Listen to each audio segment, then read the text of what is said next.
all profit is value extraction. And that means that all profit is theft from you.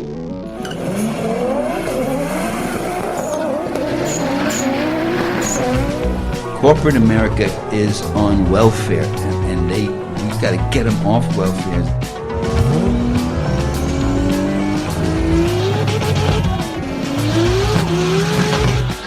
The last words on my lips, I am a revolutionary, and you're gonna have to keep on saying that. Welcome to Cars and Comrades, your only communist car podcast. Here with us today, we've got me, that's Brandon, Bryant, Connor, and Zach, all he hims. Do I have to keep doing this fucking voice? No, okay, we're done. That's plenty. Honestly, I went longer with that than I thought I could. Yeah. Good for you. Very proud. Yeah, you're with us today. I'm over here making a fool of myself. That's generally what we do here. Yeah, actually, that's what I do in my whole life. Well, Yeah, so this time around... No, I'm Sorry, hosting. Fuck off. Okay, yeah. We have not recorded here in a minute because we were all busy doing holiday and New Year's stuff and just getting our whole lives together as much as we can. So, does anybody want to start with car updates today? Yeah, I don't remember what we did last time. It's been a month, so I think it's probably whoever nothing. volunteers first. I fixed my brakes. Well, no, I didn't fix them. I made them better, which means that now my front brakes work at all. That's important. Improvement. One of the reasons I don't want to take a job offer that I have is because there's a lot of steep hills. And on the way home from the interview, on one of the hills, with my pedal to the floor, I was going 2 or 3 miles an hour and not slowing down towards a red light. Not And good. this is in my Cutlass. I had to slam my already malfunctioning and bad transmission into park, Oh, and I could smell the damage that I did. oh no.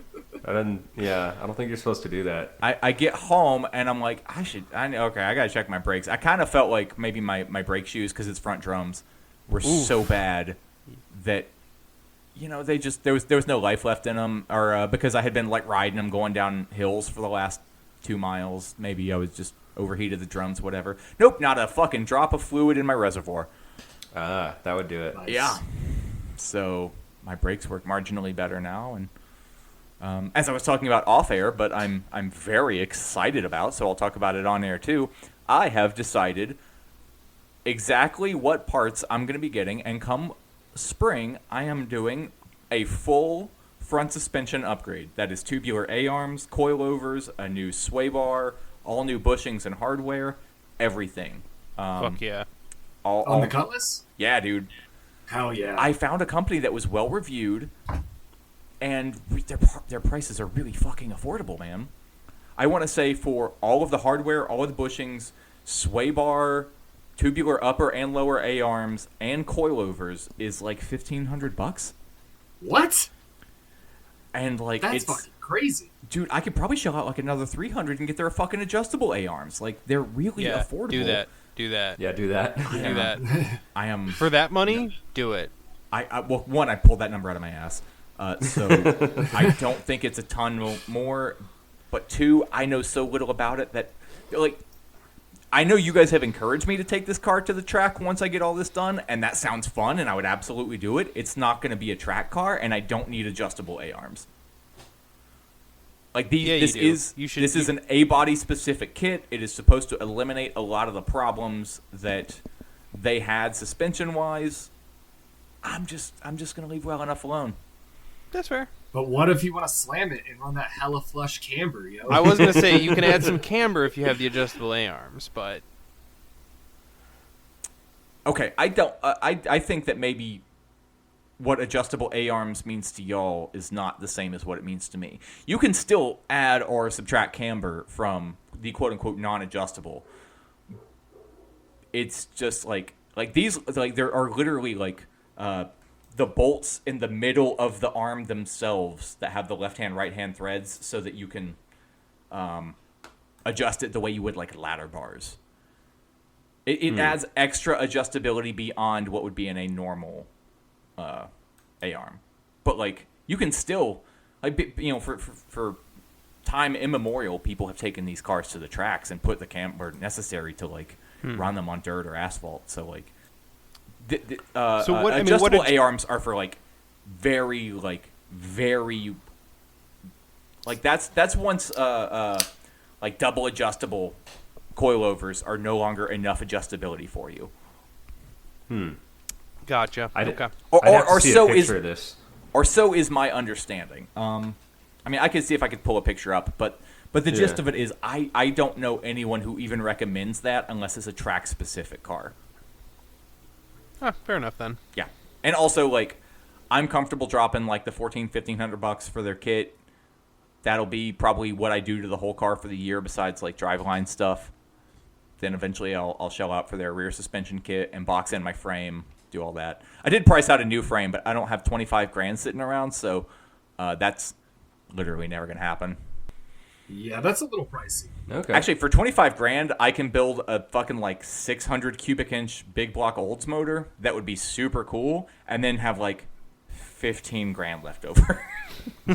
Yeah. Yeah, to reinforce the frame and everything. Yeah, so I'm definitely not gonna do. I'm never gonna buy a frame, but if I found the old school way of increasing frame rigidity besides boxing out the frame you have was to find a convertible frame, because they would reinforce those frames more because there was less rigidity in the body itself. So like old school guys, if they don't feel like doing the work, they'll just find a convertible frame and drop the body on that. I've heard that before. That's smart. It makes sense because they obviously have to have more reinforcement. That's a good idea. I mean, honestly, it's wild to me because like I don't like. I think in a modern like sort of monocoque frame, you wouldn't have so much like. It doesn't feel like there's so much structure in the roof. Like they add a lot of extra safety stuff that makes the roof like incredibly structural. But that's like if you flip it, that's a safety thing. But yeah, I mean, it adds up anywhere that you can have things connecting. Like if you think about like you take a metal frame that's just like a square frame, right, and you try and twist it, it's going to twist really easy. But if you make it into a cube, right, you add that roof, you're not going to be able to twist it no matter how many or it won't twist as much, right? Yeah. So yeah, there's a lot of rigidity in the body of a car for sure. I mean, I met a guy who had a 53 or 54 Chevy I almost said convertible. Not a convertible, like a hardtop, that he literally sawzalled the roof off of. Like, did the work, made it look decent, but dude, you could feel the frame flex when you got in the car. Because he did nothing to the frame. And I met the dude in the context of he was at the mechanic shop, like, well, my car sucks. And the mechanic's like, yeah, it does. The fuck do you, look what you did to this thing. What do you want me to do? And they were friends. Yeah. But he was still just like, you're a fucking idiot. Like, I can't fix this. My old Miata had what they call cowl shake, where basically you could feel the body vibrating and twisting like at a certain mile per hour, like around 65 or so. It would kind of vibrate a little bit. Nice. So yeah, it's a real thing. Well, dude, I won't even get into old NASCAR stories I've heard because they used to do acid etch on the frame and body, and they lost all rigidity, but they would also shave off like 100 pounds, which I guess in NASCAR you're willing to sacrifice rigidity for 100 pounds. That will never make sense to me, but I wouldn't be. Yeah. Yeah, no, that sounds terrifying. I think one of our real early episodes about Group B rally racing, one of the teams made the roll cage out of aluminum to save weight, and if I remember correctly, that car crashed and killed someone. So. Don't do that. Yeah, again, I am not trying to turn my car into a track car. I just want it to handle better on the street so that I can be the asshole on the street that I know I am in my heart. There you go. Like, my suspension is so soft and my transmission is so bad, I don't even really do burnouts anymore. Like, I slide through return like twice a week. And as to where used to, it was like literally every turn I took, I broke the tires free. Now I'm just like, nope, I got to get to work tomorrow. I better be responsible. We need to do like a Patreon or something so we can get donations, like help hot rodders in need be able to do burnouts. they've been suffering from a lack of burnouts. Dude, I thought I couldn't do burnouts because my transmission was so fucked up, and now I realize it's because there was no fluid in my front brakes. And also because my transmission's so fucked up. It was so many reasons I can't do burnouts. It's very tragic.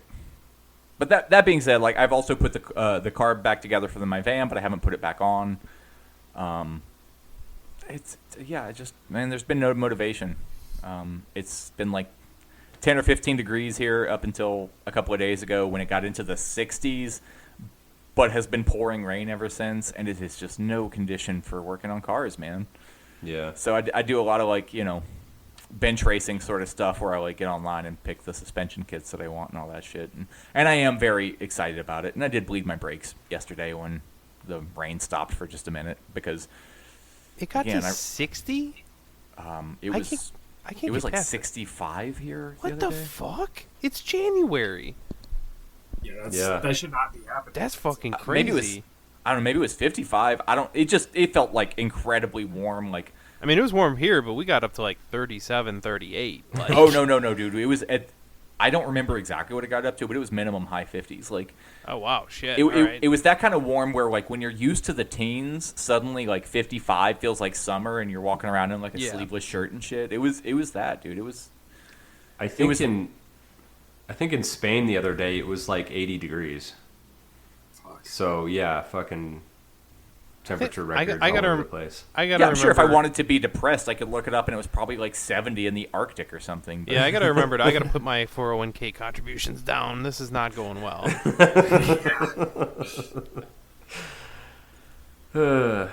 My 401k contributions are just like water purifiers and canned beans. I bought a 50-pound sack of rice a little while ago, so I'm just trying to build a car that'll kill me before I retire. all good goals, I think. Dude, I recently read something where fucking Gen Xers were complaining about how they don't have enough money to retire, and these are people born like when the economy was still manageable. Yeah. We're fucked, dude. Like, as the oldest one on the show who is still a fucking millennial, like, no, we are fucked. I'm here for it, dude. I can't wait to watch things fall apart in real time. I mean, I say that more than they already are. Yeah, what are you talking about? Waiting. Well, yeah, it's here now, buddy. I guess we are like, lurching into a civil war right now. So that's cool. That's normal stuff.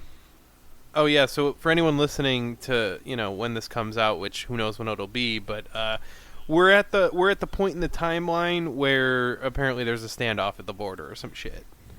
So we're there, but maybe for a bunch of reasons that don't make any fucking sense. Like, yeah, incredibly stupid, kind of funny, very sad. Also, yeah.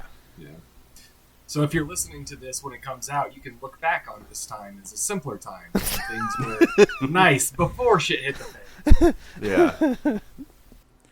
The thing that's baffling me, and this might not resonate because this might tap into like just some stuff that I have heard over the years or whatever.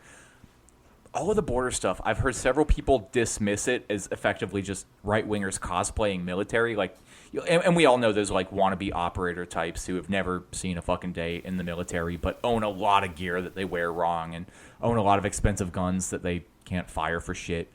And they're like, oh, it's all the cosplayers. And I'm like, I grew up and I always like, because, I grew up in an era where, like, everyone was afraid of gangs. Like, people in the suburbs who were never going to go into the city were horrified that Bloods and Crips were going to inch their way into the suburbs where they lived. And, like, one of the weird tropes that you would hear was that, like, it's the young people who are trying to impress somebody that are dangerous because they've got something to prove. And I only bring that up because it's a goofy, like, sure, somebody with something to prove is more dangerous than somebody that just doesn't care and is super chill, obviously. But to me, that rings more true now that you have a bunch of, like, cosplay operators at the border who are ready to actually start shit because they have something to prove. Like, yeah, I'm more nervous about them as to where a lot of people are like, they're just playing, and I'm like, I'm worried. That's the problem. I'm worried about the fact that this is a game for them. Yeah. I'm not one of the people who like. I'm all for clowning on them a little bit, but there's a point where I'm like, no, these people, like, they actually want to kill people. Like, they're waiting for the excuse. Like, you can laugh at, oh, they're wearing the gear wrong, and I'm like, yeah, but that bullet's still gonna fucking kill you. So like, I'll fucking condemn the military like everyone else. Fucking military sucks. But your average fucking 18, 19, 20-year-old in the military wants to fucking get out so that they can go to school or use whatever benefits that they get from having been in the military to get home and start a family and live a life. And these motherfuckers on the border are trying to die for a cause. Yeah. They are, like, I don't think that they're going to be stoked when they're bleeding out on the fucking ground, but the idea of being a martyr fucking gets them hard. So let's be real fucking careful with these people. This is a real far cry from me fixing the brakes on my car. But that's my tangent. I'm hosting, so I get to pick who goes next. And I say, Bryant, what have you been up to in the last month? Well, let's see. I think last we left off, I had just kind of gotten my Subaru running right, sort of. Zach helped me swap the turbo and put all the vacuum hoses back on that had popped off mysteriously and was causing a leak. So I think I got the last one of those put back on that, you know, it seems to be running okay. Like, it at least it doesn't have, it's not knocking like it was for a while. Like, it was getting, like, pulling, like, 3 degrees of timing at one point, but it hasn't done that in a while. So I think we're good. Sweet. Did you use the new turbo that you were worried about, like, the end play on it?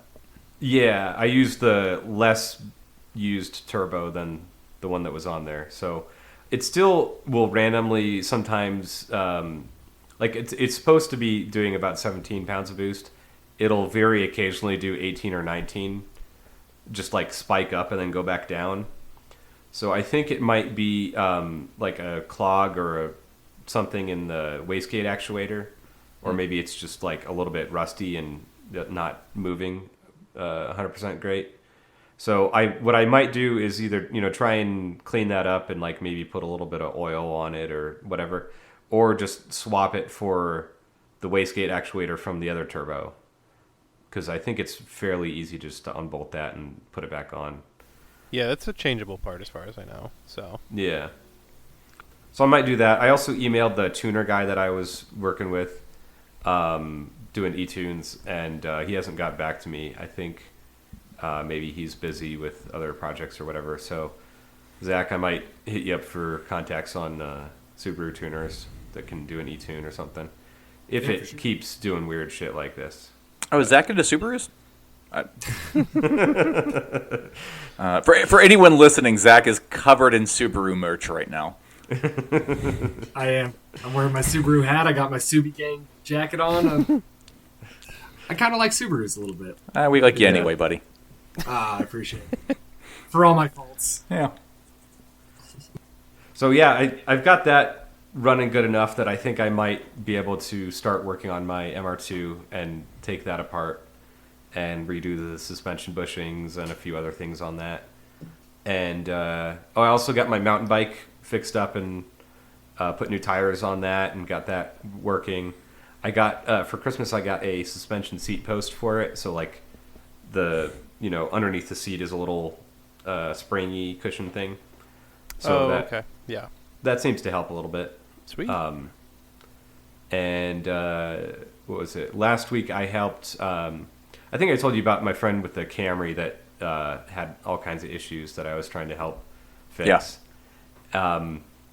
He's like, yeah, we put the, you know, last time we put a new strut on it because it had been crashed and the strut was bent. He came back and he's like, yeah, it's been rattling around.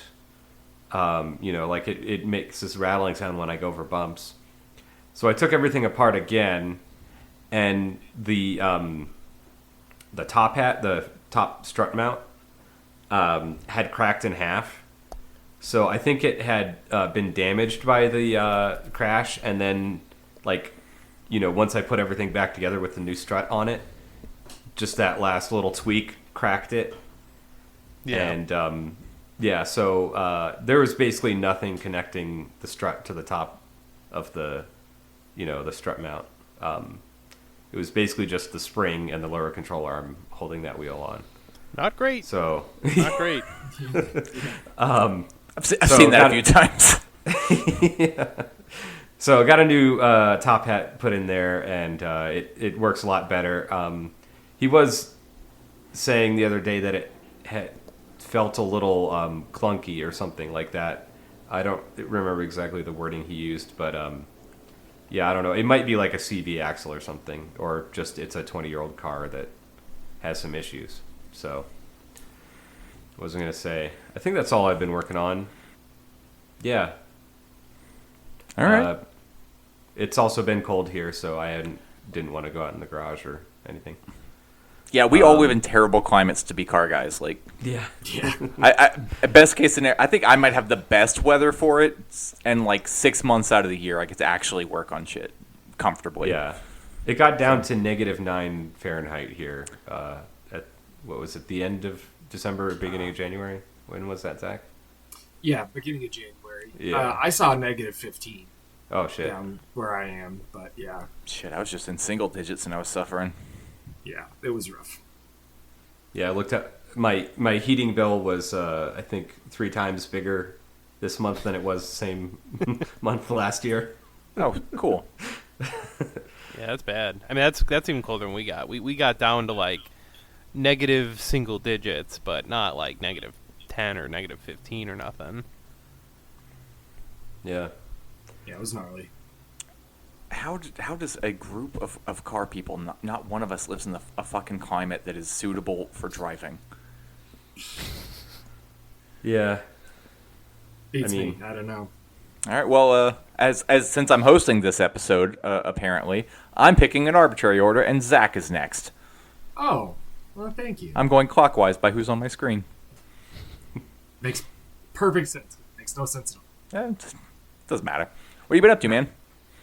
Not a whole lot. I haven't really done any work on my cars because I don't know if you guys knew this, but it got down to -15 out here. You know, I think I heard that somewhere. Yeah. So I haven't been doing much, but I checked my oil the other day in my Subi while I was filling up. Oh, you have the Subaru? gas. Yeah, I do. I don't know if I have talked about it before, but I have a Subaru. As you should always with Subarus, check your oil when you fill up with gas because they like to burn oil. And I look down and I have no air filter on my intake tube. Oh. There's just It just open fell pipe. off. Velocity Yeah. stack. Yeah, it was just gone. So I went to O'Reilly and tried to find something that would work. They had nothing that would work. I had an old air filter that I ran for a little while on there that was like really small, and I tried that, and my car wouldn't even idle. It was so restrictive. So I ordered a new one online. It's supposed to be in on Wednesday. We're currently recording this on Sunday, so I'll have to ride like 3 days to work with no air filter. It's fine. It's fine. It's fine. Put something plus- over it. I don't know. Yeah. Yeah. Yeah, I don't know. Maybe I'll get some like window screen mesh and tape it on there or something. It's better than So it nothing. doesn't- Yeah, Just don't drive through a construction zone or rain, and you'll be fine. I'm just about make velocity sure- stacks. Like, I've run them on bikes and shit, but it's still like you still want a wire screen or something to keep actual debris out of your motor. Yeah. I need to find something to stick on there because it's a little sketchy, and that's plus however long it was running without an air filter. Before I noticed, I was just thinking it was breathing really well. And, You know, Zach, a wire screen and a performance. hose clamp will get you a long way until that comes in. Yeah. Zach, I have a random pod filter in my crawl space if you want to try that also. I actually might. That Okay. does not sound like a bad idea. I give it a shot for sure. Because I don't want to be sucking up any actual debris into my motor. Because there is nothing right now between my intake and my turbo. So yeah, a little sketchy. So when I went to that being said, I did order a new one off the internet. It's like specific to my intake. It was $90 because, of course, it is.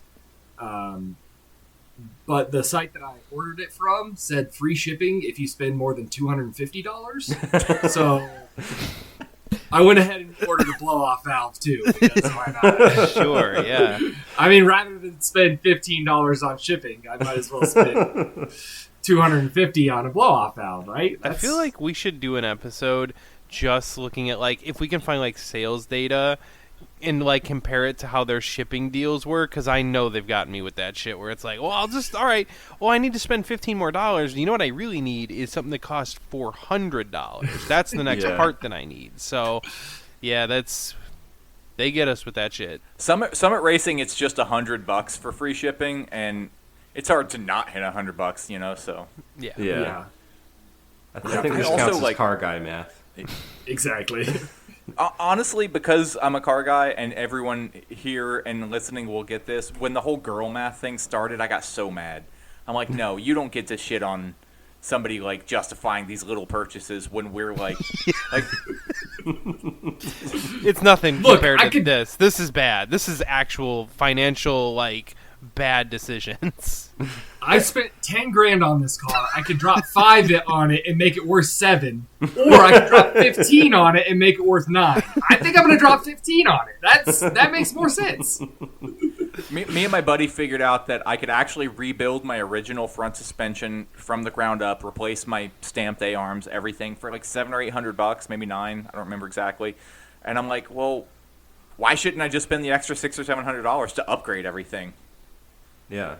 Exactly. And it makes sense to me, but that's not And correct. that's not even car guy math. That's not like, it's not like I'm saying like, oh, I'm going to cut out drinking for a week so that I can afford some fucking coilovers. It's like, no, I'm going to keep drinking. I'm just also going to buy coilovers, and I'm going to buy the more expensive ones because that's what I want. Fuck it. Oh, dude. I do the worst thing ever. I'll have to spend money on something that I really don't want to spend money on. Like, I got sick and had to go to urgent care, and it cost me $175. And I was like, that sucked. That really hurt my bank account. I deserve something nice. So now I'm going to spend $300 on car parts. I was at the store today. I was at fucking Target, and I bought 2 towels because it occurred to me that I had not bought towels in over 10 years. I've been using the same 2 towels for 10 fucking years since I moved into my house. But I buy car parts so nasty. multiple, like, I buy major things several times a year and, like, odds and ends monthly. Like, so, like, I know, I don't even think that the girl math thing is still circulating on social media, but God, it pissed me off when it came up because it's like, dude, shut the fuck. Yo, gun guys, they might be worse than car guys. Yeah. Oh, yeah. No, my brother's a gun nut, and yeah, I hear all that stuff. I saw some gun guy math like in like an infographic the other day where they were like, well, this gun's technically more expensive after you've bought 15 magazines, and I'm like, wait, I have like 5 mags for anything I own. What the fuck are you guys doing? Yeah. Yeah, I went down the gun guy rabbit hole for a little while, but it was really cutting into my car guy money. It's hard to be And both. So, yeah, I couldn't do that. I was like, nah, no more. I need car money more than I need gun money. You need to somehow combine the two and make a car that runs on gunpowder. Yes. You know that Or I was the gonna thing say- that they, like, original, like, early combustion motor Yeah. designs, they tried to make them run off gunpowder and could not figure that out. I have also seen motorcycles that start by using a shotgun shell. Are you talking about the Born Free build from this past year? I think so. Yeah, it was like a high-end show bike. That's the way tractors used to start, with the shotgun shell thing, yeah. No idea how that works, because that just seems like it could just as easily blow the motor backwards as forwards, but whatever. I don't know. Yeah, I don't get how it works either. I just think it's cool as fuck. Oh, for sure. Yeah, and, like, there's a lot of old tractors that started that way. Yeah. I think that's all I got for my updates, though. Still in the market for a truck. Haven't found one yet. Found a bunch. I have like 50 saved on Facebook Marketplace, but can't make up my mind. The bad part of my brain keeps telling me to get a square body Ford F-350 dually because they look so damn cool. Yeah, that's like, dude, the crew cab. Yeah. Crew cab long bed dually with a 7.3 power stroke. Like, oh man, it's so badass. I got schooled on this one time, so I am going to correct you because I've been corrected. That is not a square body. That is a Ford. Square body apparently implies specifically Chevy and GMC. Okay, fair enough. I didn't. OBS. Yeah. OBS. Oh, OBS Ford. isn't even square body. Square Really? body's that shit that ended in like the late 80s, early 90s. OBS is the 90s and early 2000s trucks. Okay. OBS? Old body style. It stands for Okay. Old Body Style. It's the dumbest acronym ever. Yeah, that's pretty dumb. It's pretty stupid, but I think maybe I'm not well versed in this, and I need to actually do my research before I go spending $15,000 on a truck. But I'm pretty sure I'm looking at OBS Fords, like the '90s, mid to late '90s. I'm fairly certain. Yes, I guess they're not square body. But See, they're a very square looking truck. like the 70s and 80s, like dually extended cabs that are like 30 feet long, and God, I do love those things. I wouldn't drive one because I get bad enough fuel economy in everything I already get. The last thing I need is a truck that gets like 6 miles to the gallon. Yeah, But they are cool. I don't know They're why. very cool. I especially love them lifted. They're so absurd already. I'm the exact opposite. If you slam one of those on its guts, I just think it's the fucking coolest thing ever. A buddy of mine had a slammed. Well, okay, I shouldn't say slammed. It was lowered, dually OBS Chevy. And I forget what he said you have to do, but he ran like literally semi rims on them. Yeah. Like Okay. you have to mill them so that regular tires fit. So they actually are smaller. He told me, and I don't remember. But God, that was a tough looking truck, man. It was cool. Yeah, they're very cool. I also saw one for sale that had a 7.5 liter gas motor in it, and it had an RV cam in it, and that made me want to make some bad decisions because that thing would be a monster. 7.5, is that the 496? I can't math that good, but I think so. That sounds right. That's the Bastard Child Big Block. They don't make parts for those. I actually almost bought one of those for a project once, and then I found out that there's like one company that makes performance parts for them, so you can't do it's based off of the Vortec motor. Okay, this was a Ford. Never mind, it's not a 496, and I think it's the 460. It's 460 Ford. Because it wasn't a Chevy. Okay, yeah, I always think in terms of Chevy, so yeah, I'm talking out of my ass here. I don't know. Connor, what have you been up to? I've been up to not terribly too much on my car, but actually before I get into my car updates, I wanted to give a little shout out to a car club real quick because I want to do it before I run out of time and I'm talking too long.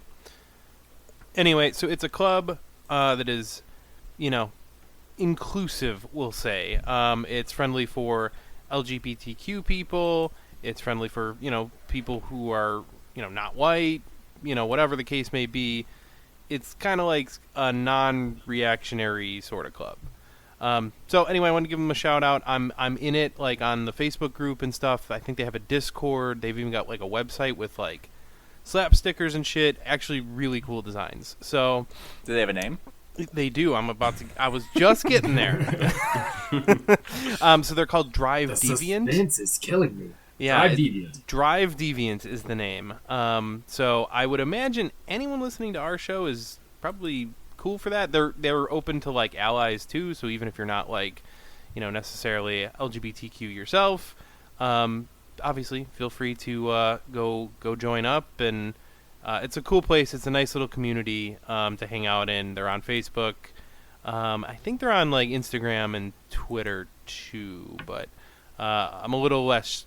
I don't see the presence there as much. And their Discord is where they started. So they also do some real life stuff. And so they're trying to grow into such a way that they're having real meetups. They're going to do Pride at the Dragon. So at the Tail of the Dragon this year, they're doing a race team in the Washington State area. So Western Washington.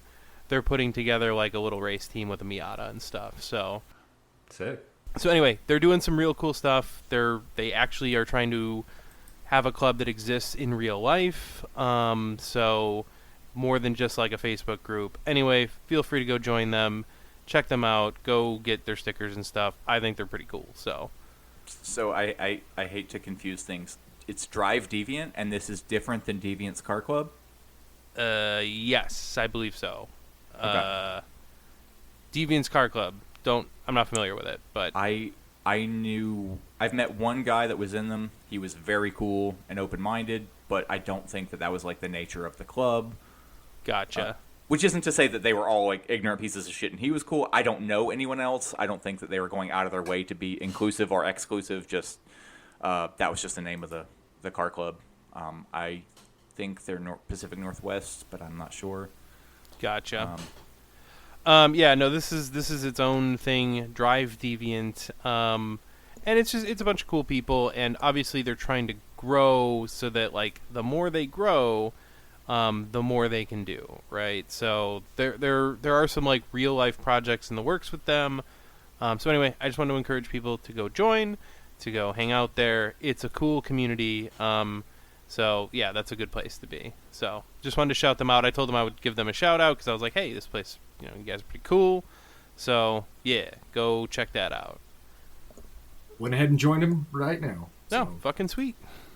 Discord is not letting me do shit today, so I am not in the Discord, but that's because I'm not like the most active on Discord anyway. But I should join there as well myself. But yeah, it's a bunch of cool folks. So yeah, very welcoming to anybody who would listen to this show. Obviously, there's a lot of crossover, a lot of lefty sentiment there. So it's a good place for people who like our show. So definitely go check that out.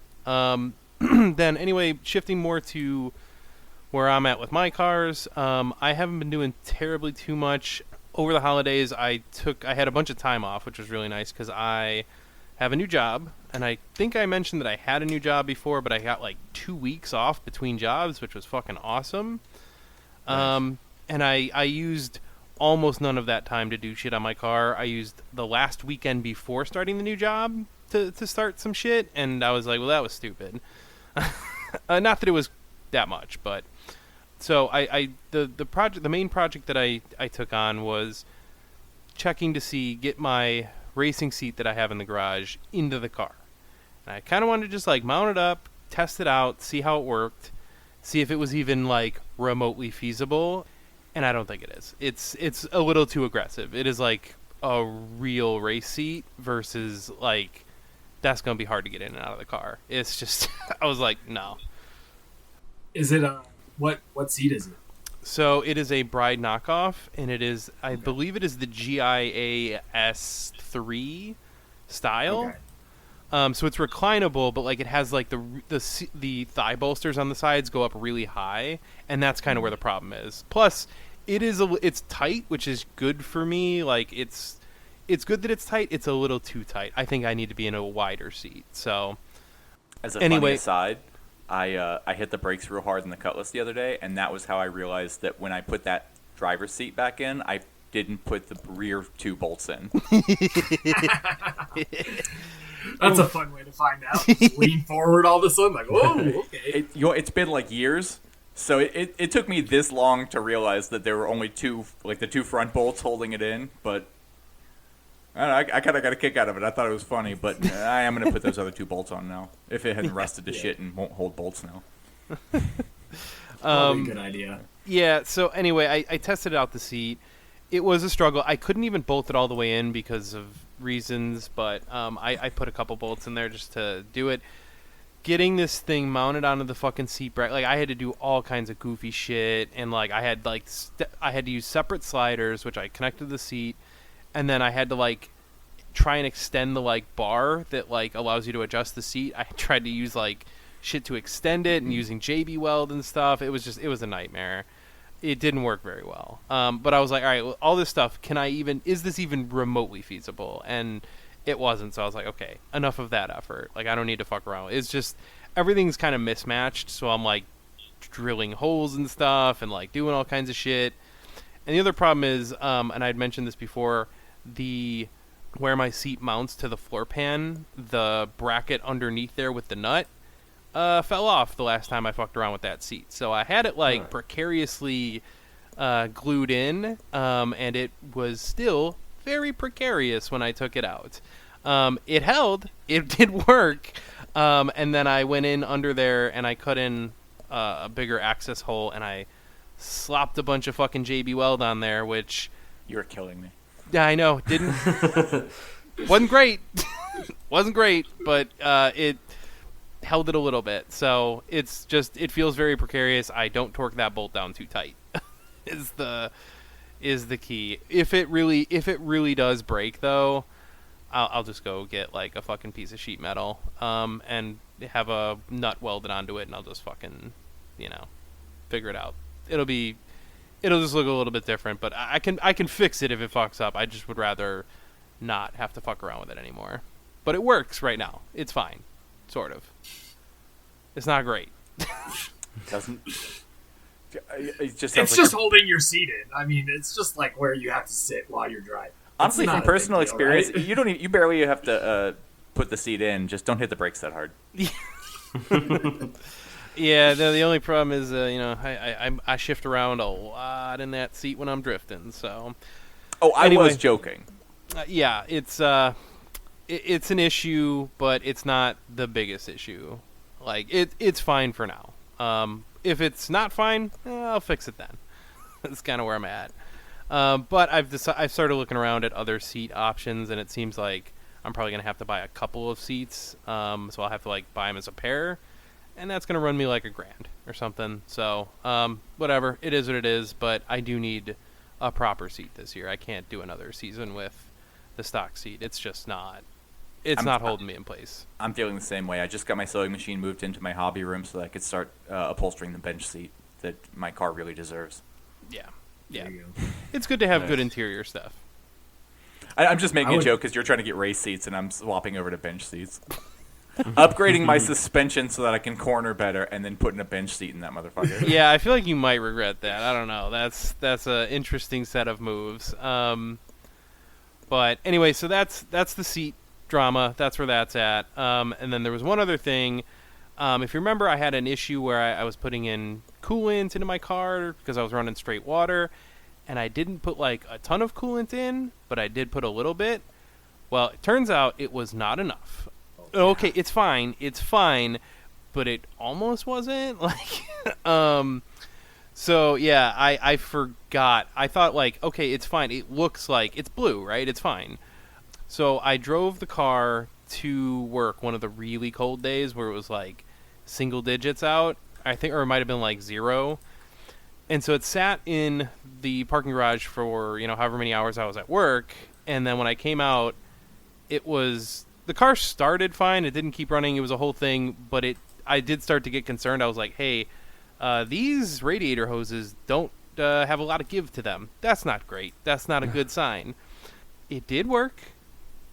I did get home, but later I was like, oof, that was too close of a call. I think I was maybe getting a little close into like slushy territory, and I should avoid that. So when I went to change it, I did notice that one of the radiator hoses coming off the water neck had come off the water neck a little bit. So, like, it got pushed off. So, I didn't do that. Probably expanding coolant did. So, I happened to get one of those little coolant tester things where, like, it sucks up the coolant and it, like, has the little floating needle that tells you what kind of protection it gives you. The lowest measurement it gives you is protection down to 10 degrees Fahrenheit. I was below that. So, it wasn't even that good. So, honestly, I just love hearing when somebody is a more negligent car owner than I am. I mean, look, I had coolant in there. I was like, yeah, it's fine. It's got probably enough. Dude, I've run straight water and forgot that I had done that, and then was late to work one day because my engine was frozen. It wasn't so bad that I cracked my block or even like fucked up my radiator, but it did take me 30 minutes of firing it up, getting the temperature to like 260 fucking degrees, and then turning it off and letting that heat dissipate through the ice. And yeah, it took like 30 or 40 minutes on the side of the road. I wasn't even getting to do this from the comfort of my house. Like, I was busted on the side of the road, and this was one of my early vans with no floors in it, so I was just suffering. Yeah. So yeah, like, there are people dumber than you, like 35-year-old me.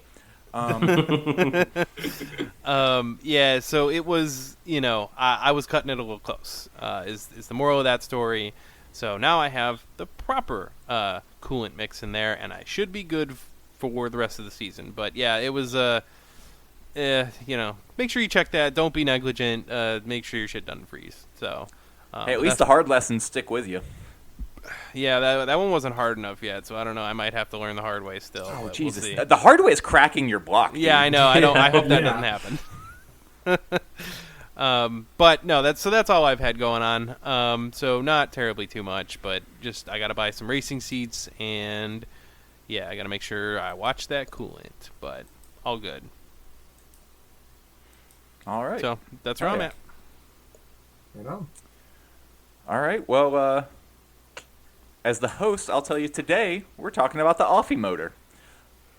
And I kind of did that just so that there's like a smooth transition when we're editing, because I'm realizing that sometimes our transitions can be kind of jarring and hard to edit. Do we want to take a break real quick and bathroom and? Yeah, let's take a quick break here, real quick. I literally am thirsty and have to pee. Okay, let's do that. There is a solution to that where I don't have to get up, but it's gross. Yeah, let's not do that. Not on camera. Oh, if I'm doing it, it's going to be on see. camera. Oh, God. If I have to do it, you have to watch. Which is why I'm not going to do that.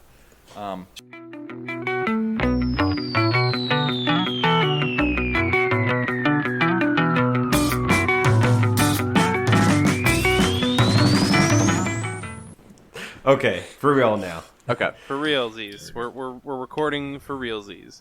Okay, so we're back and we're going to be talking a little bit about the Offenhauser racing motor. And this is sort of continuing on in the series of engines that we think are neat that Zach started with the, what was it, Lotus something, 90 something? Yeah, something. Okay, I yeah. don't fucking remember. I think it was a 907 or something, right? That sounds right. That sounds the 907, I think. Is the motor that's in the Esprit. Yeah. When you told me we were doing the Offenhauser motor, I got all excited because I didn't realize that it wasn't the Offenhauser that I knew about. But here we are. There's two different Fred Offenhausers that were relatives, and it gets a little confusing. Yeah, it was like a Fred H and a Fred C or something like that. But Yeah, we'll get into that. Yeah, we'll get there. But before we talk about Offenhauser, we have to talk about someone named Miller, I was Harold going Miller. Offenhauser. So Harry Miller was born December 9th, 1875 in Menominee, Wisconsin. I think I pronounced that right. Yep. And went to work at Yale Automotive Company, one of those small companies that didn't last very long. And then eventually went to work for Oldsmobile. Hell yeah. And when he was building race cars for them around like 1906. That was back when they were new mobile. Yeah. Well, it was actually started by a guy named Ransom E. Olds. So His first name was Ransom? yeah, He beat me to it. That's right. what I was going to ask him.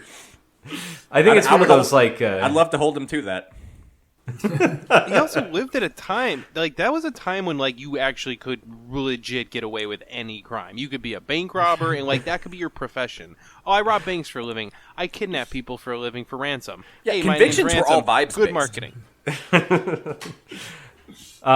But yeah, a little fun fact. After he started Oldsmobile and I think sold it to GM, he started the REO company, as in REO Speedwagon. Was he he was the drummer, right? Zing.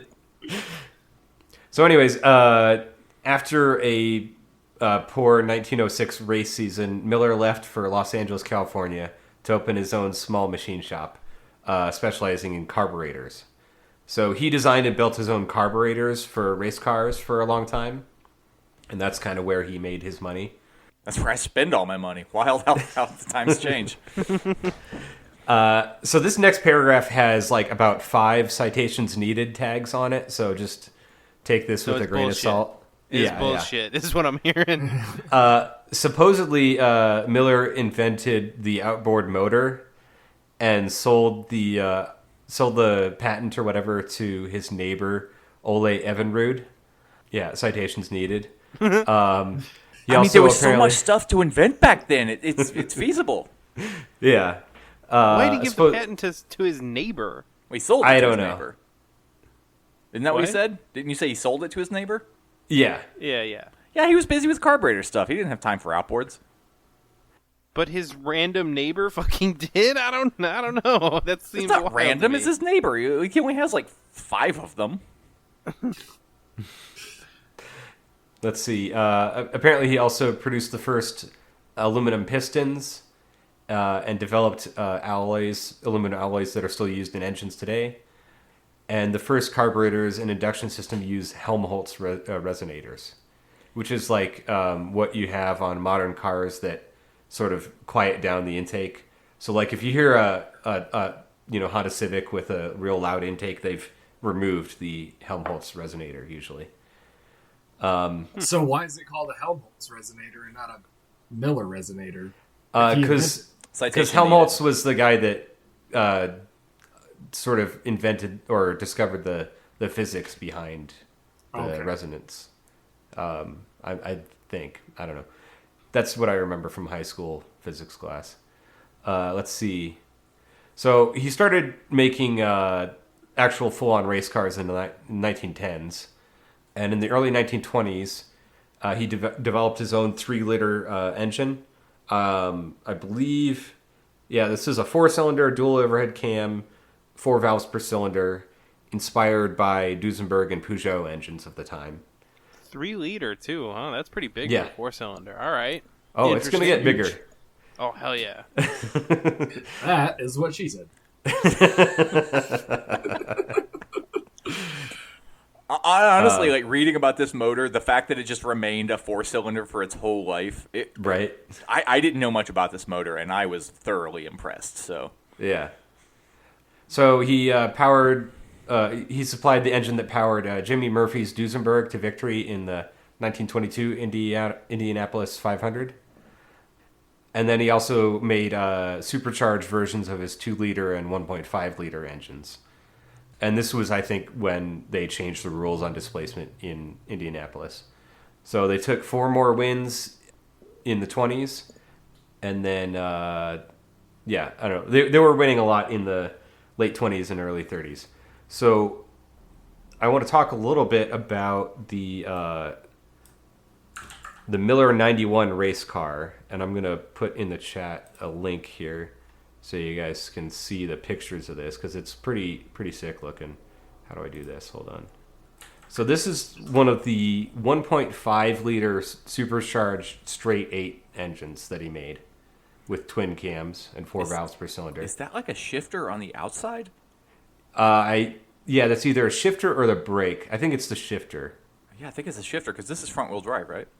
Yeah, so this is one of the first and only front-wheel drive Indy cars. This one is, I think, 1926, I want to say. And so I'm not sure exactly. So his reasoning for making it front-wheel drive was that you could have the body mounted lower so you didn't need a drive shaft. And also, he thought that you got better power out of the turns, like better traction coming out of the turns. But it's a really interesting design because it's still solid axles with leaf springs. And it's got what later became called a de Dion axle in the front. So you've got, independent drive shafts that come out of the differential with inboard drum brakes, actually. So you can see those kind of donut-shaped things on the front. I don't know. Actually, let me start over. So it's got a straight 8 engine with a 3-speed manual transmission bolted to the front of it. And then coming off of the differential on either side are drum brakes.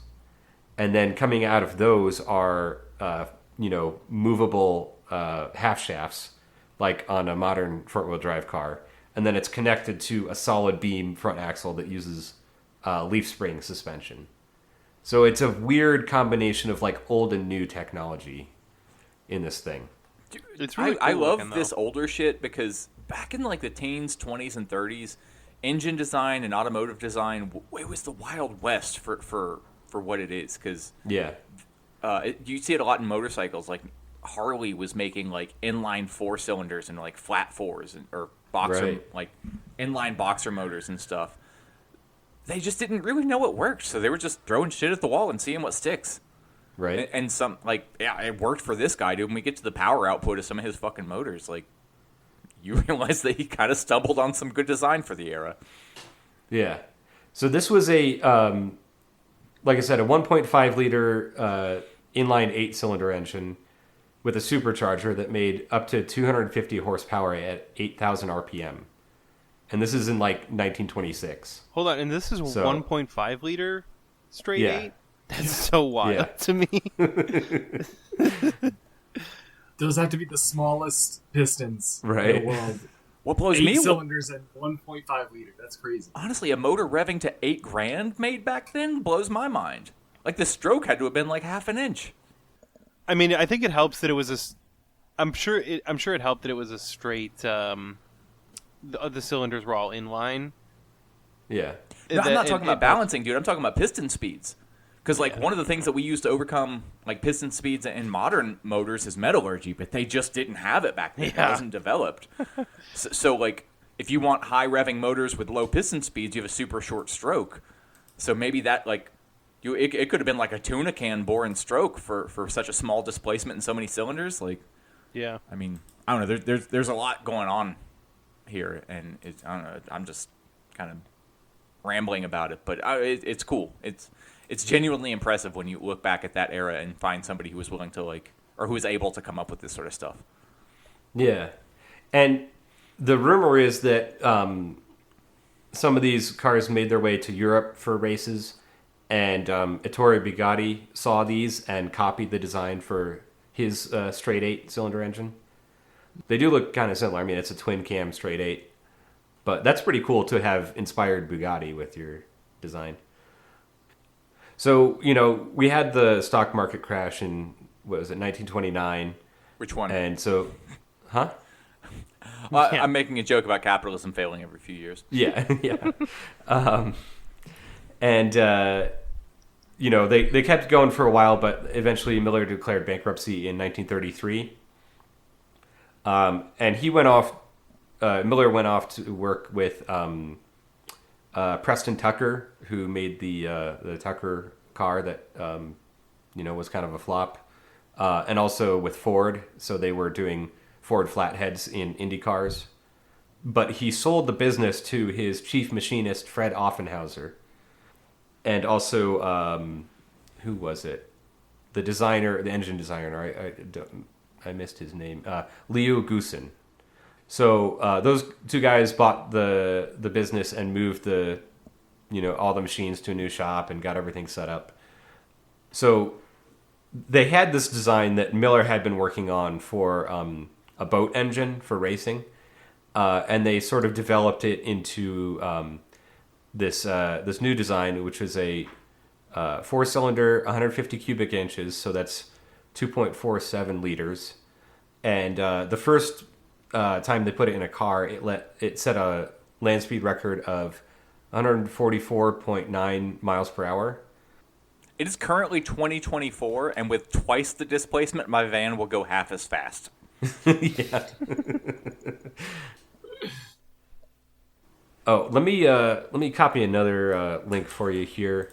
So this one is sort of a step-by-step pictorial on how the engine is assembled, and I'll just sort of describe it as we look at the photos here. So the cylinders and head are integral into one piece. So there's no head gasket. There's no seam between the head and the block. So you can't blow a head gasket, and that means you can also run a lot higher compression or boost, which we'll get to later. So the cylinders and the head are one part, and then the crankcase, where the crank lives, is a separate part with no like bottom girdle on the bottom. It's one piece, then the crank goes in from the front, basically. So you take the crank and you bolt these bearing carriers around all the main bearing on the crank, and then you heat the crankcase until it expands enough to drop the crank assembly down in there, locate those bearing carriers on some studs, and bolt them in place. So, and then you have like like a sump cover basically that keeps the oil in, and then the crankcase bolts to the cylinder block. I don't know if that makes sense right now, but I'm looking at I'll pictures have. and it barely makes sense. But Yeah, it's certainly weird. It's definitely unusual. I get what's going on because I can see the pictures. So I assume if you're listening to this and you're unsure, look at the pictures. It'll help. But it's funky for sure.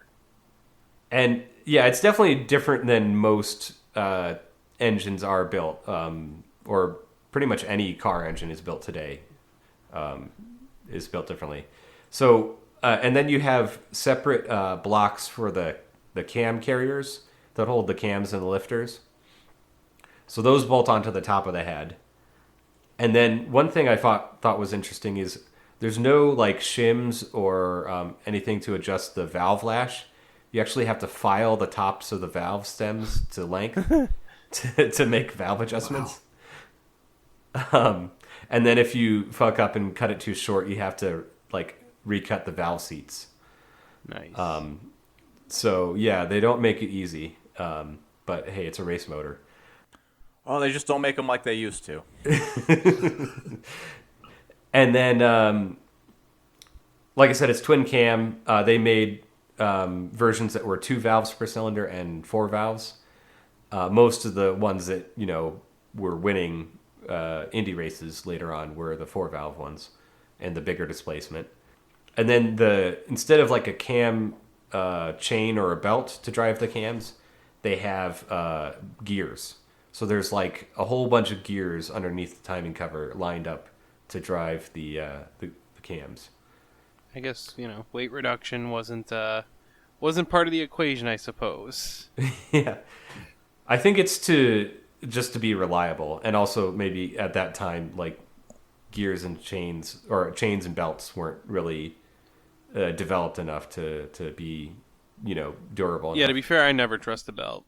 I always like a chain. I'm like, nah, belt seems like not a good thing to run your timing, but whatever. That's the modern world for most cars. So As long as it's a non-interference engine, I don't really care about a belt. But if you're running an interference engine with a belt, that's bad news bears. Because as soon as that belt stretches or snaps, and then you get valves into pistons, and that's a bad day. Right. I don't trust belts, so I recently looked up the history of chain-driven blowers, and apparently that's much, much worse. Yeah. Stories of a chain breaking and damn near sawing the fucking front of the car in half and shit. I was going to say, what happens when that whips around? Chainsaw. Yeah. Yeah. I don't trust belts, so I buy pants that fit. that's fair. Zing. Thank you. Oh, so one perk to having the separate camshaft carriers or blocks or whatever they're called is that it made it a little bit easier to swap out cams at the track. Like you could just unbolt the whole block that holds the cam and swap on a new profile, basically. So would they just like have multiple blocks and just swap out the whole mess in one go, or? That's my understanding. I'm not sure exactly how it worked. But it was like I'm not sure if it would be easier to swap out the cam itself or the whole assembly. So one of the problems I found researching this is that like all of the information online was made by like 70-year-old mechanics like 10 years ago, and like they didn't maintain their websites, and like links are broken and shit.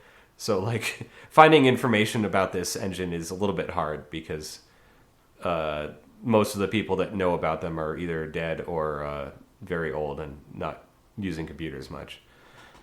Also, I found out if you want to buy one of these engines, like a complete engine is like $30,000 to $50,000. I want to say. Jesus Christ! Yeah. I mean, is that to say that somebody is actually still just making these motors, or the ones that are still out there cost that much if you can get one? There are people making them, but it's like you have to like cast the block, like get these patterns and take them to a foundry and cast the whole thing. Oh, and I forgot to mention, I think the cylinder block and head is cast iron, and the rest is aluminum, basically. So they made these engines through the 30s. The first Offenhauser to win at Indianapolis was in 1935, and then they won again in 37 and 41. But of course, they stopped making racing motors in 1942 because of the war, and switched over to making hydraulic equipment for the military, which I kind of am disappointed that they didn't build this engine and put it in like an airplane or something. I think that would be kind of cool. But based on what I know, this does not jive with what you would put in an airplane. Yeah. Like airplane motors, for all the power they make, are surprisingly not performance oriented. They like run low compression. Everything is about redundancy and just making sure that it will live forever. A race motor is pretty much as far away from an airplane motor as you can get. Yeah, I guess because like, well, I don't know. I mean, at Indy, you're basically running flat out for 500 miles. Like, I think that would be a pretty good analogy to like an airplane running flat out. I would disagree, not because of like can the motor handle it or not, but rather because of the stakes involved. Where if you blow up a car at an Indy race, you don't finish the race, and if you blow up your engine in an airplane over Germany, you become a Nazi hostage. If you survive the landing. Like literally, as we discussed, these motors are running like around like 15 to 1 compression. Airplane motors, I think, generally running something like 8 to 1. They're super low compression. They're magneto powered, and I think they usually have dual magnetos in case one fails. Like it's not being able to run flat out. It's being able to run for 1,000 hours and fail and continue running when everything fails. Yeah, that makes sense.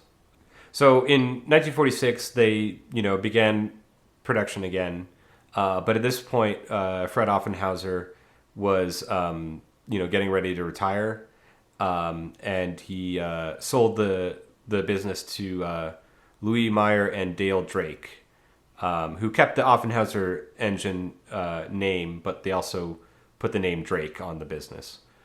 Let's see.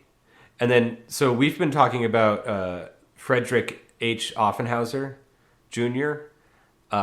There was also his nephew, Fred C. Offenhauser, who started a business in 1946 selling speed equipment for engines. So like heads for flathead Ford V8s, intakes, all kinds of cast aluminum parts, basically. And that's if you see the like company I actually have a lot of feelings about. Yeah, and they're all bad. What's bad about them? Everything.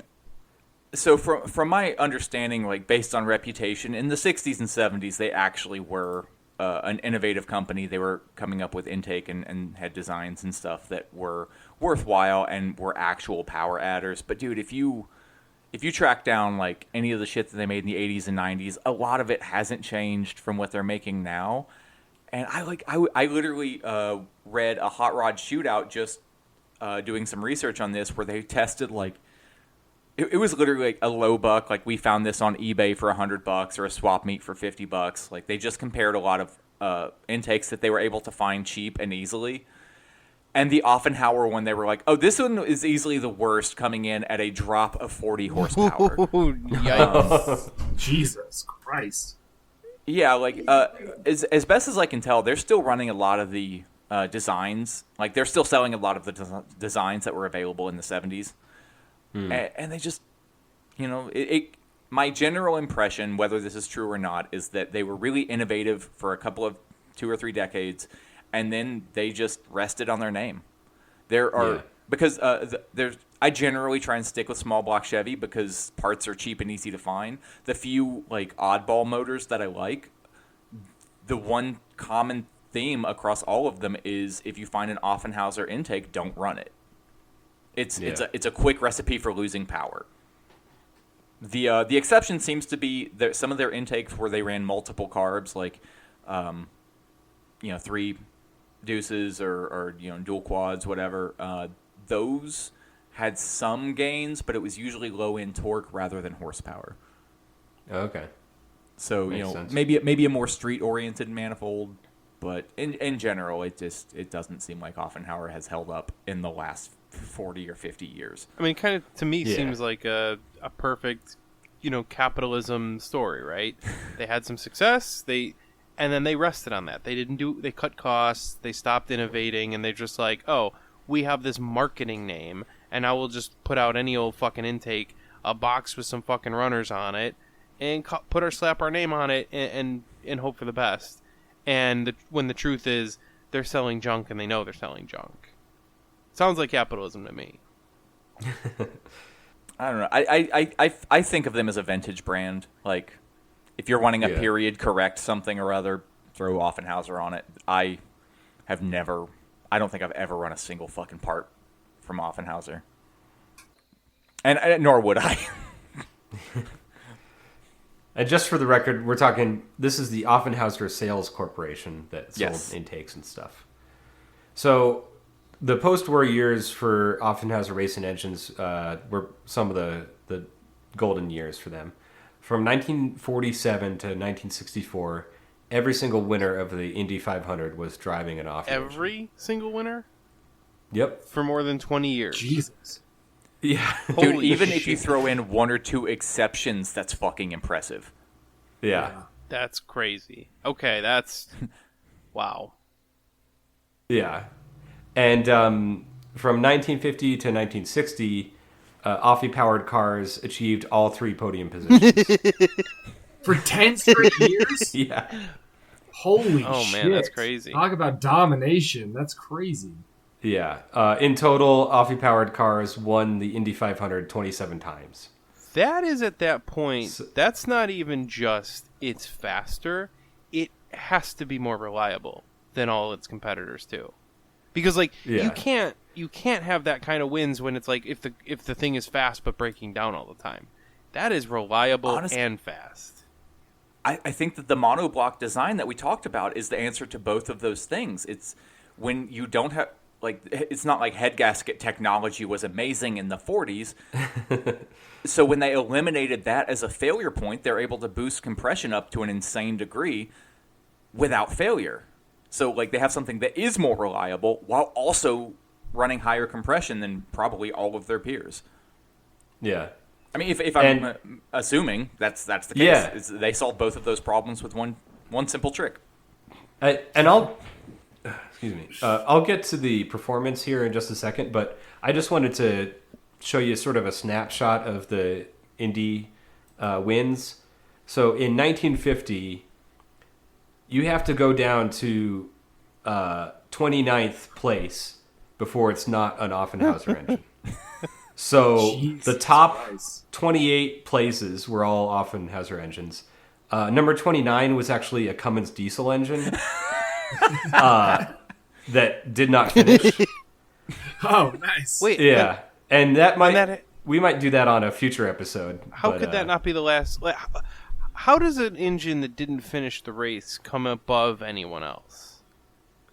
Well, It beat I mean, everyone like, who lasted less time than him. yeah. So, Yeah. like, number 14, they did however many laps you needed to get in 14th place, and then spun off at some point. So, like, they didn't finish, but they still had. It's going by how many laps that you do in, the given time or the 500 miles or whatever it is.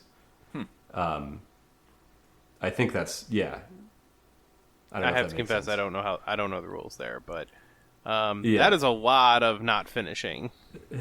Yeah.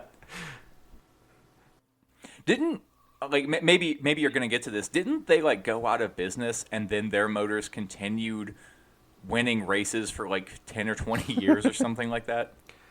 Well, yeah. So people kept using these engines in sprint cars and midget cars for up through the 80s, basically. They weren't competitive at Indy after rule changes and stuff in the 70s, but they kept using them in other racing series for a long time after that. Basically until you couldn't get parts for them, And now, like I said, they're basically museum pieces or collector things. Yeah, I mean, for something that was effectively designed in the 20s or 30s, for it to be competitive in any form of racing, in the Oh, yeah. 80s is very impressive. Yeah. And honestly, like, if you put, like, modern EFI and a big turbo on one of these, it would probably be competitive in some racing series today. Like, at least, like, land speed records or something. I mean, I know some of the power outputs that these things made, so I know we haven't gotten to that, but I'm already Yeah. like, yeah, that's impressive numbers by any standard. Yeah. All I'm hearing is that we need to implement this monoblock design on Subaru motors so they stop fucking blowing head gaskets. It does sound like a nightmare to machine. Yeah. It does. Yeah. Yeah, but we have like 3D printing and like really nice CNC machines now. So I don't know. I feel like that's not an issue as much as it used to be. I just wonder, like, you'd have to have some weird fixtures for machining this, and you probably have a big scrap rate, just casting the blocks. Like, I don't know, I've never done cast iron casting, but I imagine it's tricky to get all these shapes and stuff. But so they built several different displacement engines and different cam profiles and different bores and strokes for different racing series, and you could, like, get different crankshafts, bore and sleeve the engine to get different displacements. And so they made a bunch of custom stuff, basically between 97 cubic inches and 270 cubic inches. So that's 1.59 liters to 4.4 liters. 4.4. And again, nice. these are all... That's for a 4-cylinder. That's pretty big. Yeah.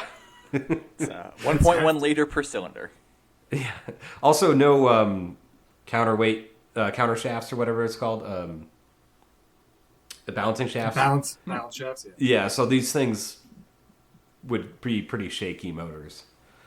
So the average engine was 251.92 cubic inch or 4.13 liter.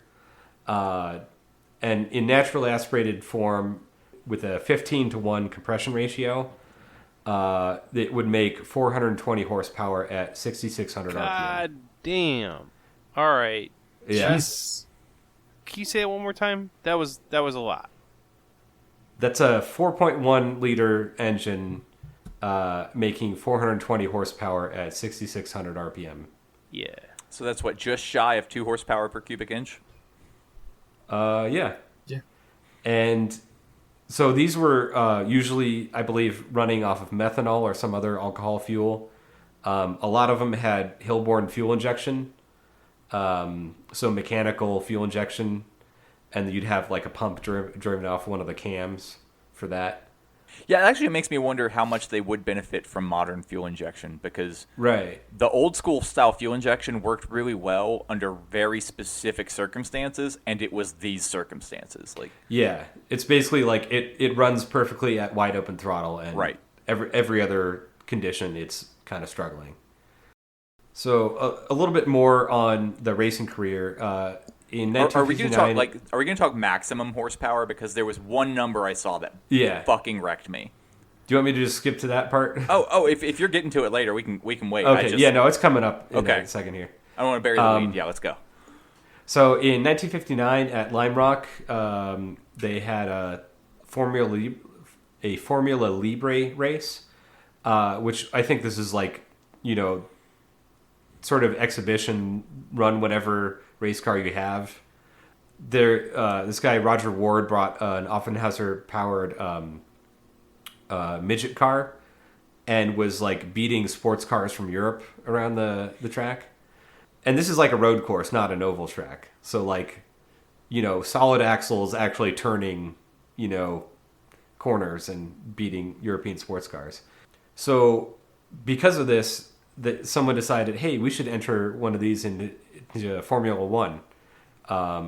So they went to the 1959 Grand Prix at Sebring in Florida, where they were not competitive at all. So it was the slowest time of any car there. Was it just car design, or was there something about the motor that just didn't translate to a different style of racing, or? Yeah, I'm not really sure. That's one of the other things I couldn't find a lot of information on. I mean, because I would assume it has a lot to do with the car design being a midget car. I mean, Yeah. is It that what was they actually running- race? Because if so, yeah, obviously that car is not going to do great in F1. Yeah, and I don't know, That's like, what I understood, but maybe I'm missing something.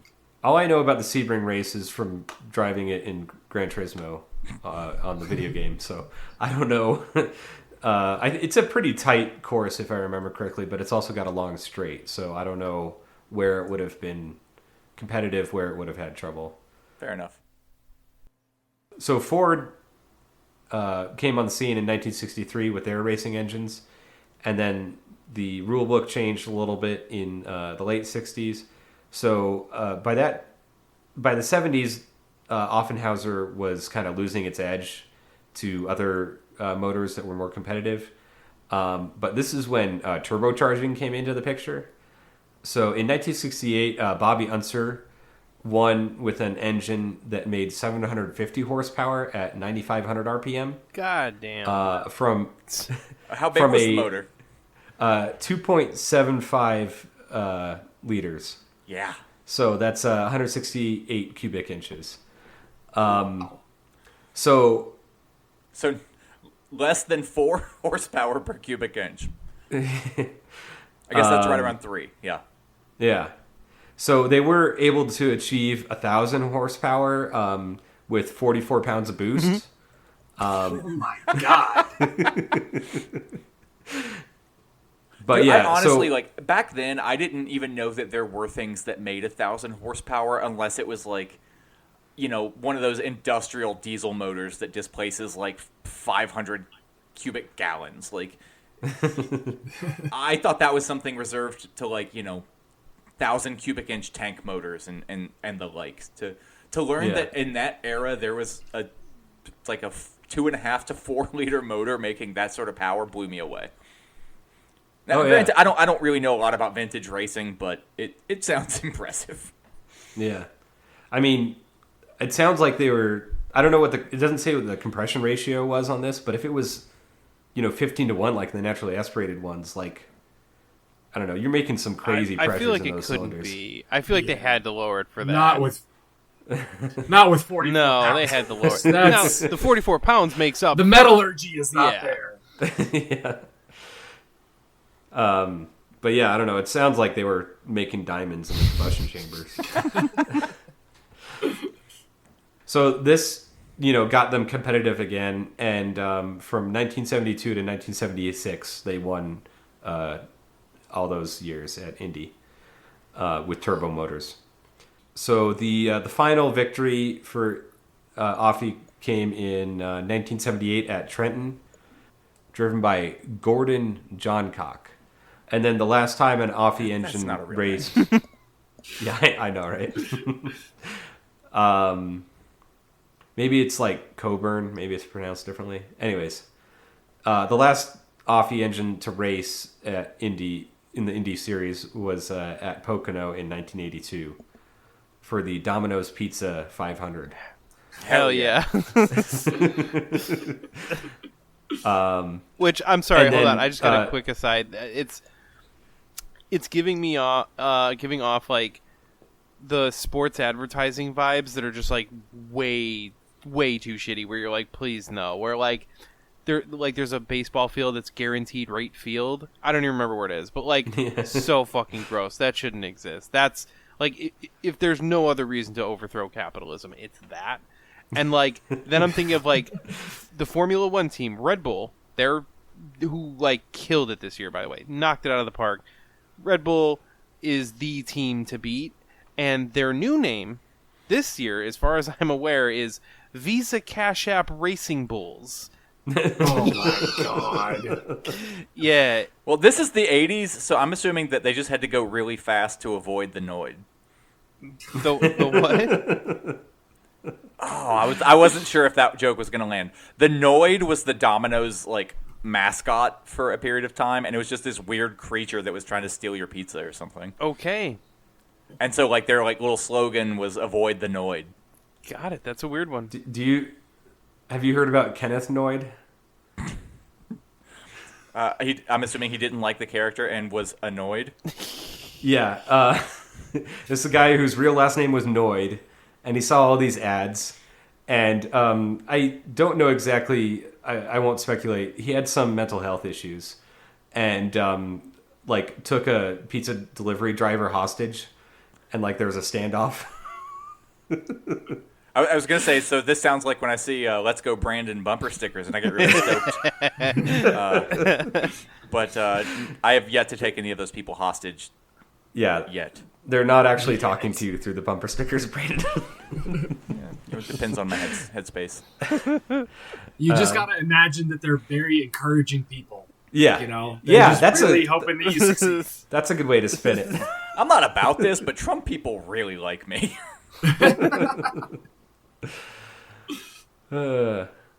So, like I said, that was kind of the end of Offenhauser being competitive in racing. They did go on, they did, midget and sprint cars in the 80s. And also in the late 70s, Drake, the company that bought out Offenhauser, they developed a twin cam V8 as a replacement, but it was unsuccessful. They had timing belt failures and crankshaft balancing issues. Yeah, should have gone with the cam gears instead, Yep. When it was working, they made 570 horsepower at 9,500 RPM. So See, that just sounds pathetic compared to the 4-cylinder making 1,000 horsepower. yeah. Especially when it's the 4-cylinder that you developed like 30 years earlier. Yeah. Yeah. Or, no, it would have been almost 50 years earlier at this point. I was trying to kind of split the difference on account of the fact that like the 1,000 horsepower was turbocharged, so that did come along later. But yeah, I mean, if they're still making like 400, 500, 600 horsepower naturally aspirated, depending on the displacement, then right. But yeah, that's all I got on the Offenhauser engine. Pretty cool technology for America in the late 20s, early 30s. I have heard of this motor, but I really didn't know anything about it and never really thought anything about it. And so this was really fun for me to learn about. Yeah, this thing me rules. too. This was going to be just a little like segment that we put in with something else, but then I kept going down the rabbit hole and it's like, wait, they made how much power? What? They made how big of a 4-cylinder? It's also weird to me, like how so they were so dominant in the Indy 500 series. You know what I mean? And so it's like, I wonder, like, why it didn't catch on for more, like, why didn't we see more similar designs, like, even for street cars, like, why didn't this just, like, become kind of like the standard? When you win every race for 20 plus years, on year 17, I think I'm making that motor for a street car. That's what the Camaro is coming out with, right? Like, that, I'm wondering, like, almost why that didn't happen, if it was maybe the cost or something, but, like, there were design elements that they could have taken here. Yeah. Well, there was the, I think it was called the Quad 4 engine in the 80s that GM made. So it was one of their first twin cam, all aluminum 4-cylinder engines. It was in like a lot of, ordinary front wheel drive cars. But it had very similar, look to an Offenhauser engine, like similar valve angle, similar overall design, but it wasn't the monoblock construction. It was more like a conventional 4-cylinder. Yeah, I mean, I don't know if, like, it's hard to say, like, what was the actual key, right, to their success? Like, what was the element that, like, really set it apart? If it was the monoblock design, or was it something else? You know what I mean? Because, like, I can understand why maybe for street cars, a monoblock design might not be the best choice. Maybe I don't know. We didn't see that really. Also, so many of them were mechanically injected that's never going to be a streetable thing. But that doesn't mean you couldn't retrofit a carb to it. So yeah, and plenty of them ran carbs. That was pretty common. Especially when they're getting success up until the mid 70s. Like, that was early days of fuel injection. They could have put fuel injection on the car at that point. And it does make me curious if the monoblock design was the one sticking point as to why these didn't get mass produced. Because like you guys said, like, casting or machining that design has got to be complex, and I cannot imagine it would be cheap. And as we all know, car manufacturers are not going to do something that's effective. It's not cheap. Yeah. Well, I actually went down that rabbit hole a little bit more, like as a side note to the Offie motor specifically. And I guess like early casting technology made it like there was, I didn't understand it completely, but effectively to be able to cast like water passageways and everything into your individual components was really difficult. And so this was a shortcut to making the top end of the motor in a way that actually was doable for the era. And it also just coincidentally worked to eliminate a head gasket, so they're able to bump up compression so much. But my guess is because it's so difficult to do the machine work for like boring it out, honing, and doing any sort of work to the combustion chamber, I'm assuming it just was probably not a very scalable motor. Like, I mean, maybe not the most repairable either, right? When you have a problem, it's like, well, this shit's tied up pretty good. It's like we're not going to take it apart and change out one thing or whatever. Yeah, I mean, like, and an IndyCar motor might be able to run hard for 500 miles, but it's probably not something you're going to drop into a car and run it for another 100,000. Yeah. Which, plus, they generally don't in race series like that. They're big money teams. They're not repairing those engines. They are replacing them generally. It's like when the engine blows, they tear it apart to see what went wrong, but they're not like, oh, we can actually just change out the bearings and like put it back and it's gone. It's in the scrap heap. So that might have been less true for back then or in certain types of racing. I don't know. Yeah, it's hard to say, but because I mean, like nowadays, there's almost infinite money for some race teams. Yeah, like it's just you just turn the money spigot on. Yeah, it sounds like it's like midget car racing. I don't know like that. I don't think that was ever a thing that was high dollar. So I'm assuming these engines were relatively accessible. Yeah, I mean, they were definitely like the top of the heap for midget racing. Like, but like I think there was probably like an Offenhauser class. They talked about how, the teams with the Offenhauser engines would like have to start, a lap after everyone else to keep it competitive. Holy shit! So like, I mean, there was other stuff running at the same time, like Ford flatheads and whatnot in the 50s and stuff. That reminds me of in the 60s and 70s in motorcycle racing, like circle track racing, there was a penalty for running non-Harleys because the Harley race motor was a flathead well like into the 60s or 70s. So it was allowed to be 750 cc, and any overhead valve motors were limited to 500. Yeah. Oh, and yeah, I mean, like, I think one of the reasons why you don't see this kind of monoblock design in, like, a, production car today is, like, for example, to change out the, to do a bottom end rebuild with new bearings on, any average 4-cylinder today, you take off the oil pan, undo the bearing caps, replace all that, put it back together. For an Offenhauser engine, you have to split the block in half, take out the crankshaft, and then replace all those bearings. So, like, it's not an easy operation to rebuild one of these engines. I mean, that's akin to the Subaru design, isn't it? It is kind of similar to a Subaru in that way. Yeah. So, yeah. Yeah, honestly, nothing any of us have come up with has made me feel like this couldn't be competitive in a modern sense.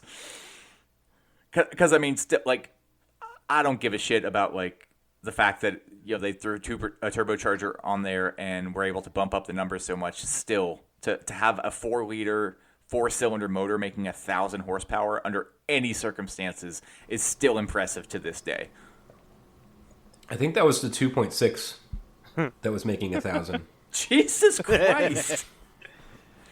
I mean, I almost wonder, like, if you took design elements here, but like you used modern technology, modern metallurgy, modern, piston designs, like what in like fuel injection and like a good ECU and everything. What could you accomplish with a design like this? Right. Like, who knows? Could you get 1,500, 2,000? Maybe. Rev to 12,000 RPM. Fucking, I don't know. I also did, I went looking for a bunch of videos of these running on dynos and stuff, and they're all real grainy videos shot 10 years ago with a potato for a camera. So it's not really giving you much. But I did also find people that build scale model versions of these engines that run. So someone out there has plans to build a 50cc Offenhauser. And I'm just thinking, what would that look 40 like? horsepower. That'd be cool on a scooter or something. But yeah, I don't know. Any thoughts before we wrap it up here, guys? I don't. Just color me impressed. Fucking cool. Yeah. Yeah. Sick. Love it. I want to I want to know more because I looked into it too, and I didn't come across a lot of information that you didn't go over here. I'm curious, why did they go out of business? Did they kind of do the same rest on their laurels sort of thing? When you're making 600 horsepower in a 4-cylinder in 1930, you really there's not anything driving you to improve. when you win the Indy 500 for 30 years straight, by the time somebody is competitive with you, you're already behind the curve because you haven't really given a shit in 3 decades. So yeah. I'm genuinely I wish that there was so much more information about the business aspect. Why did the fuck did they go out of business? They were winning every fucking race in every class shy of Grand Prix, Formula One. So, and honestly, they probably could have won that too if they actually engineered to that series. Yeah, which if they're running a front-wheel drive solid there. axle Yeah.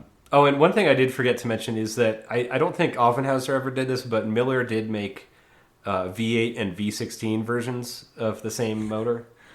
So I think those were mostly boat racing engines.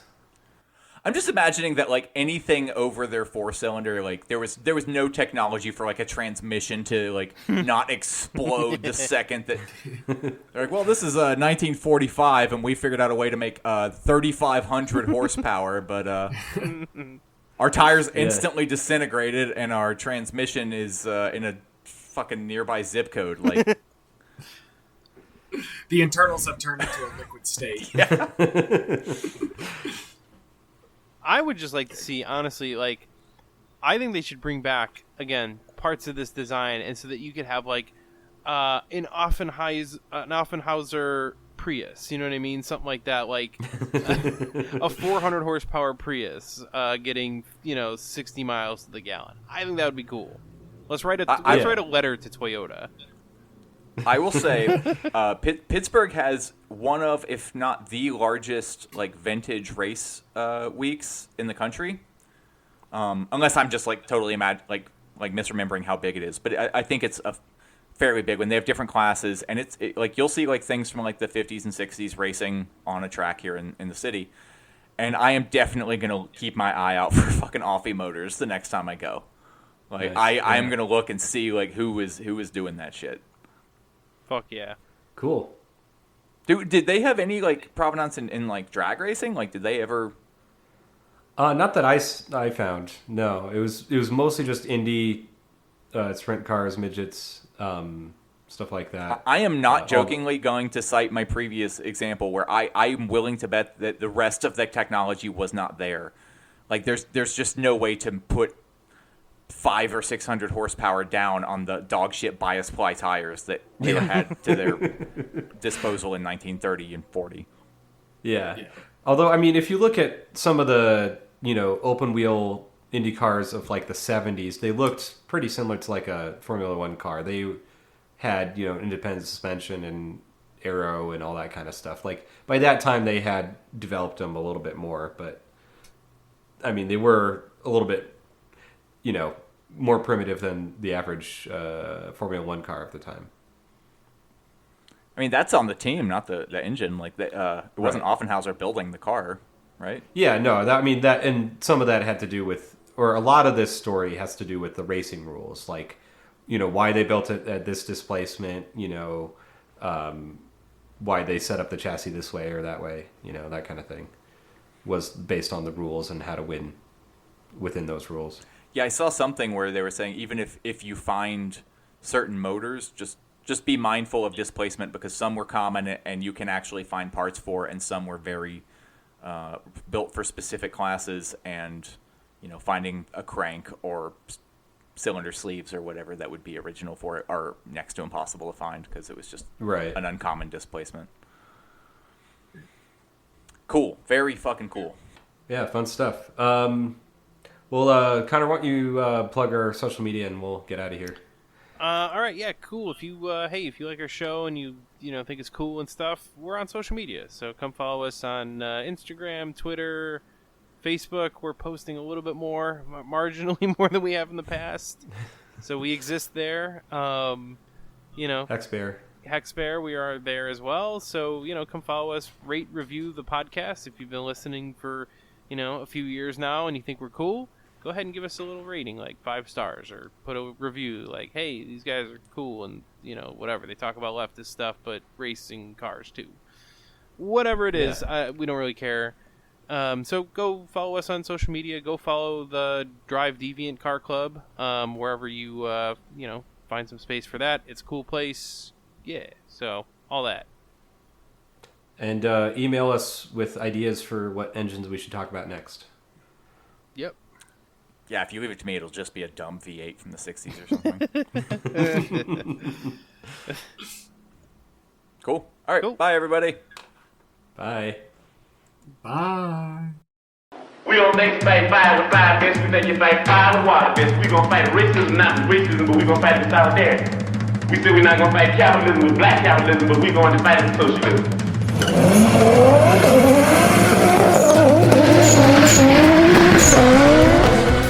Amazingly, or not so amazingly, Cuba's crime rate is one of the lowest in the entire hemispheres. Oddly enough, it seems that when people have their basic human needs met, they're less likely to commit crimes. My calculations are correct. When this baby hits 88 miles per hour, you're gonna see some serious shit. The free market mythology, it argues that the most ruthless, selfish, opportunistic, greedy, calculating plunderers, applying the most heartless measures in cold-blooded pursuit of corporate interest and wealth accumulation, will produce the best results for all of us. Through something called the invisible hand. What are you smiling about? Dude, I almost had you.